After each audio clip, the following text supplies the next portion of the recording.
যখন কাজের জায়গায় গিয়ে দেখি যাদের সাথে কাজ করছি তারাও ঠিক মনের মতো, তখন কাজ করার আগ্রহটা আরও বেড়ে যায়, তাই না? আমরা আজ চলে গেছিলাম বিষ্ণুপুর মন্দির নগরীতে একটি প্রি ওয়েডিং শ্যুটের জন্য। ওদের রেডি করলাম এবং রেডি করে আমরা বেরিয়ে পড়লাম বিষ্ণুপুরের যেখানে পোড়ামাটির হাট হয় ঠিক সেইখানে ওদের ফটোশ্যুট ভিডিও শ্যুট হচ্ছিল।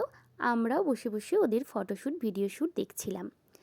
এই যে দুটো মানুষকে তোমরা দেখতে পাচ্ছ, সত্যি ওদের সাথে কাজ করে আমার একটি বারের জন্য মনে হয়নি যে ওদের সাথে আমার এই প্রথম পরিচয়। আমাদের এই প্রফেশনে এসে কিছু কিছু এমন অভিজ্ঞতার সম্মুখীন হতে হয় যেখানে সত্যি খুব খারাপ লাগে, আবার কিছু কিছু মানুষ মনে জায়গা করে নেয়। ঠিক এই দুটো মানুষ মনে অনেকখানি জায়গা করে নিয়েছিল ওই একটি দিনের কিছুক্ষণের পরিচয়ে। তারপর ওদের ফটোশ্যুট ভিডিও শ্যুট চলছিল। কিছুক্ষণের মধ্যেই একটা বাচ্চা এসে বলে, তোমাকে বারবির মতো লাগছে, একটা ছবি তুলবো? তারপর ওকে ছবি তোলার পর আমরা আবার হোটেলের রুমে এসে ওর দ্বিতীয় লুকটা রেডি করলাম। রেডি করার পর আমরা বেরিয়ে পড়লাম খাওয়া দাওয়ার জন্য হোটেলে।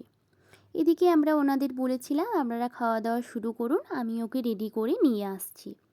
তারপরই আমরা খাওয়া দাওয়া করলাম এবং খাওয়া দাওয়ার পর আমরা চলে গেলাম দ্বিতীয় নাম্বার লোকেশনে, যেটা ছিল বিষ্ণুপুর লালবাঁধের পাড়।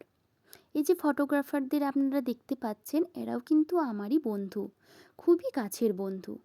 নর্মালি আমি প্রি ওয়েডিংয়ের বুকিং নিলে একটি লুকের বুকিং থাক, দুটি লুকের বুকিং থাক, আমি লুক কমপ্লিট করে বাড়ি চলে আসি।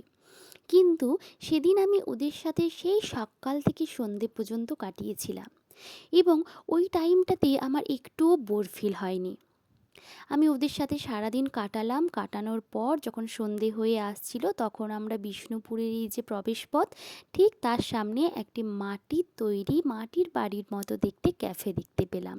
ওখানে গিয়ে আমরা বসলাম, কিছুক্ষণ গল্প আড্ডা সেরে খাওয়া দাওয়া করে যে যার বাড়ির দিকে রওনা দিলাম। ভিডিও শেষে আজকের এই প্রি ওয়েডিং শ্যুটের কিছু ছবি দেওয়া থাকলো।